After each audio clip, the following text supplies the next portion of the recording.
Hello, I'm Andrew Goodrich on the Scituate Board of Selectmen, and today is August 3rd. I'll give you the update for the week. So this upcoming Friday is going to be a Luminaria. It's going to be Friday night at dusk, and it's going to be part of a Purple Heart Day. So we're asking residents, and we urge you to display the American flag and some purple expressions of recognition for the Purple Heart recipients in our community. So again, there'll be the Luminaria from Minot Beach all the way through Hummerock. So we'd appreciate your assistance. Also, at Museum Beach, please get those kayaks off the dune grass. It's killing the grass, and we're asking you, please, to take them off so that the grass doesn't die out completely. Also want you to know that the Board of Selectmen, writ large, we're talking about other ways to reach out to you, to the community, and just to make sure that we keep you updated on everything that's happening. So look for more updates coming soon for ways that we can actually be reaching out in a proactive manner. So over the next few weeks, please look for some more updates with that. Also, reminding everyone to please report any brown water that you've been experiencing. Again, the email address for that is brownwater@scituatema.gov. And both on quality and capacity issues, I'm actually going to kick this over to Jim to kind of talk about well 17A and how why there's been some capacity issues, but also why we've seen an uptick in some of the brown water issues around town. So thank you, Jim. So before I get to that, Andrew, let me just update people on COVID. Since last Tuesday, the town of Scituate, we've reported 6 new COVID cases. So we had a bad week, a good week, and now another week that we would consider a high number of cases. 2 were family members who traveled out of state. Another 2 are husband and wife, and an additional case is a Scituate resident who was at South Shore Hospital. The statewide infection rate was 1.7% last Monday. It was 2.6% yesterday. So it's ticking up statewide. And in Scituate, the concern that the governor has expressed and the public health people have expressed are these house parties and gatherings that people are having. Chatham, a couple places down the Cape, Falmouth, they had parties where a significant number of people were exposed and tested positive, and people aren't following the guidelines in those gatherings. So please follow the guidelines. Please wear your mask. The new travel requirements are in place. Anyone traveling to Massachusetts from other than a New England state, New York, New Jersey, or Hawaii is required to report and quarantine for 14 days. If you are traveling from Massachusetts to any place but other than one of those states, you must quarantine when you return, or you must have a negative COVID test within 72 hours of your travel. I'd say it's a good time to go to Hawaii. They're on the list, but if you go to Hawaii, you have to quarantine for 14 days when you go there. So we're asking people, all the good work we've done to drive the numbers down. I know it's hot. The masks are awful in the hot weather, but you need to continue to wear your mask. You need to continue to be alert. All those numbers will continue to go up, and we'll end up cutting back on things instead of continuing to open things up. So please wear your mask, wash your hands, and if you're sick, stay home. As Andrew mentioned, discolored water complaints are up significantly the last week or so. The water department has been working hard to try to track those down. At this point, they believe that, or they know that the manganese level coming out of the reservoir is up significantly. So the hot water and the warmer water is causing additional manganese to come up.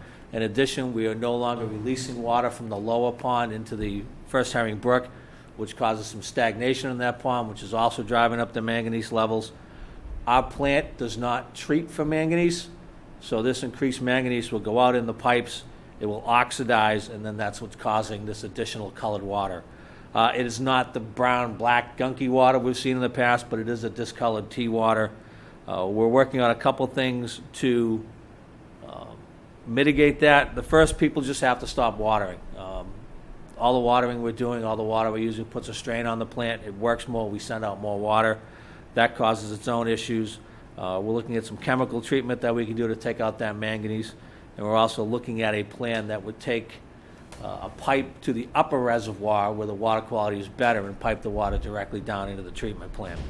As you said, well 17A is one of our highest producing wells. It also produces a lot of manganese. So that well has been pumping directly into the reservoir. So now all that manganese is getting into the system. The green sand filter, which we are constructing, will be done next year, takes that manganese out of the water. So as we've talked about, you and I have talked about, it's getting the stuff out of the pipes and it's stopped putting it into the system. So this will be one of our highest producing wells, will be manganese free next year. So we're hoping it'll get better. Some of the changes we're going to make, the chemical process will probably take at least a week to get the state to come in, approve it before we can start using it. It'll also be at least a week for the new pipe to get in.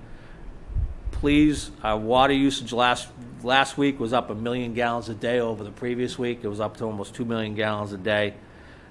We need to conserve our water. You can tell who's watering their lawns. We will be out and we will be starting again to really aggressively find people who are watering. What reservoir is at about 50% full at this point.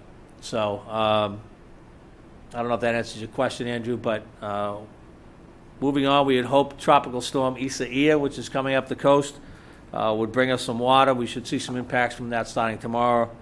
From a rain standpoint, unfortunately, the track of the storm right now is to the west of us. So Western Mass and New York State, they're looking at somewhere in the neighborhood of up to 4 inches of rainfall from that storm. Right now, the current forecast for us is less than ½ an inch of rain. Anything helps, but 4 inches of rain could have gone a long way to helping our reservoir. So people need to be aware. We'll start seeing some impacts tomorrow night, 40 to 50 mile an hour winds.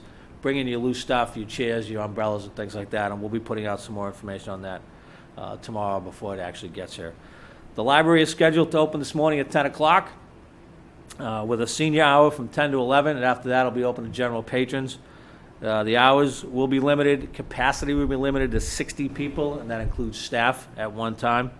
The ability to browse all the stacks will also be limited. They'll have limited availability for books, but if you want a book that's not in the limited area, you can ask and the staff will be able to assist you. No study rooms, no seating available for patrons. You need to come in, get your stuff, and get out of the library. We don't want people hanging around. Masks will be mandatory. We are installing some benches and tables outside the library this week, so if people want to get their materials and sit outside, they'll be able to. And we're also working on boosting our Wi-Fi so you can sit outside and enjoy the Wi-Fi.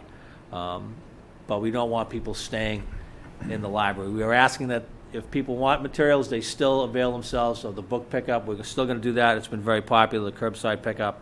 It's a lot easier to do than coming into the library and potentially exposing yourself or exposing other people to the virus. So, but the good news is the library will be open starting today at 10 o'clock. The hours will be posted on the library website. One more update on construction stuff. As we talked about last week, the Musquashkett berm work has started. The trucks are bringing the stones. There'll be approximately 16 full trucks of stone a day going down Surfside Lane. There should be no parking or staging of vehicles on that road. If you see vehicles staging on that road, please let us know and we'll move them off. This is a FEMA project, 75% federal funded, and will bring the berm back to the original designed height. It's taken a beating in the last couple storms. Bailey's Causeway and Gilson Road Causeway culverts are underway. Those roads are both closed with detours. Glades Road is 2 ways at this point. Probably at least another 2 weeks for those projects, but the contractors are making good time.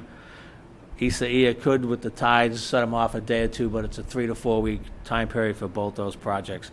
And finally, we haven't updated in a while, the athletic fields. The stadium field with the track is open. People are using that now. The baseball field has also been turned over to the town. We'll have our first official baseball game on that tomorrow night from the Cranberry League. The softball field is under construction at this time, as are the remaining bleachers. The entire project is scheduled to wrap up by September 1st. But the contractor will have to come back after that and do some slice seeding because with the weather we've had, obviously the grass over there is not coming in.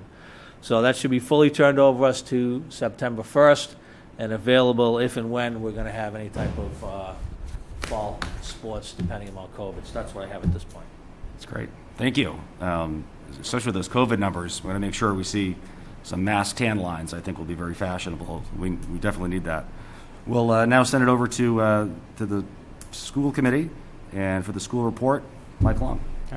Thank you, Andrew. My name is Mike Long. I am the vice chair of the school committee. I want to start out with some positive news. Saturday morning, we celebrated the graduation of our class of 2020. I want to thank all of our staff that worked on that and made the graduation a success. I also want to wish all of our graduates a very safe, healthy future for them and success in everything that they do. I also want to thank the community for all of the outreach that they've had over the past couple of weeks and months as we've worked on building out a plan for bringing our starting education for our students in September. We've had close to 300 people at one time in our last school committee meeting and in our community forum, and that all of the information that we received through those forums, our meetings, through email and phone have been a great help as we move forward in trying to draft that plan.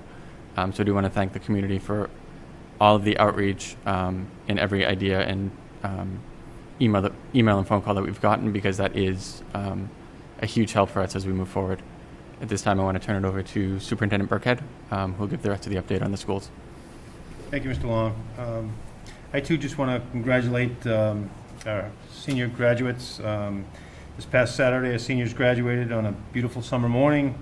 I want to thank Dr. Lisa McGuire, principal, and assistant principals Louette and Hughes, along with their team and staff of volunteers. There's a lot of preparation that goes into making that day very special and run smoothly. So kudos to you all. I also want to thank our hardworking custodial team and our friends at the Scituate Community Cable for live streaming the event. And it was really nice actually to see a lot of smiling families' faces in person graduation. So I think it was well received by all, and I just want to congratulate and wish our seniors the best along with their families. Today starts a new day at Central Office. We have 2 new members of our administrative team joining us, already in the office, hard at work. I want to welcome our new Director of Special Education, Miss Michelle Beaubert, and I also want to welcome our new Director of Business and Finance, Dr. Bob Dutch.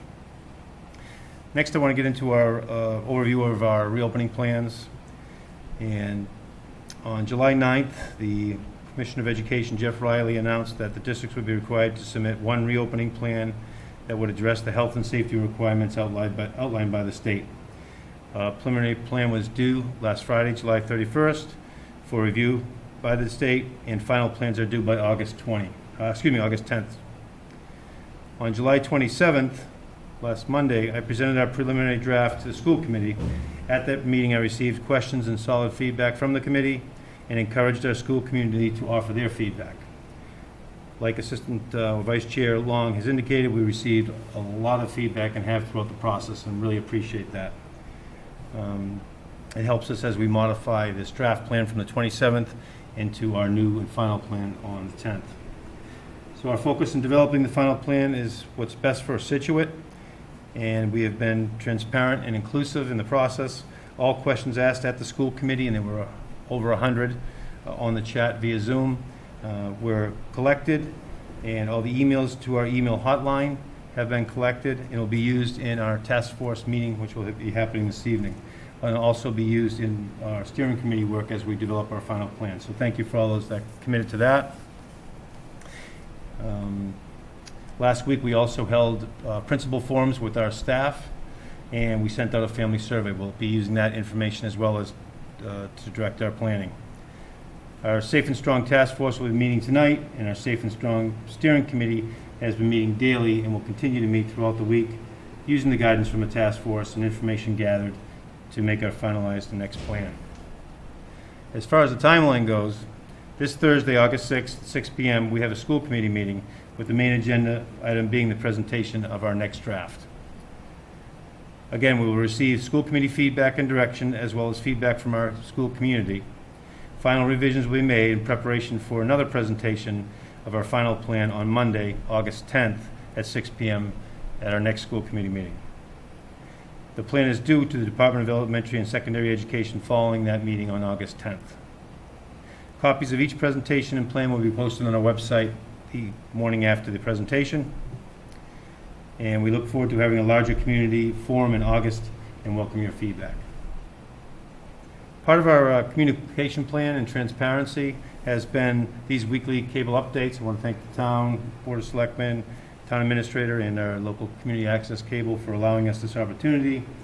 And we also have a weekly digital newsletter that goes out with all the information about our reopening plans, as well as all the great things happening in our district. This week we'll be sending out information on how you can be part of that newsletter and mailing list. Also, school committee meetings, as I stated, will be this Thursday, August 6th at 6 p.m. and Monday, August 10th at 6 p.m. One-stop place to go is our website. We have a main page for Safe and Strong reopening that you can click on, and has all the information of all the presentations and information, meeting notes and such for your purview. And we will continue to have forums and surveys to the community. That's all I have for today. Thank you. Great, thank you. Be safe and be kind. Thank you.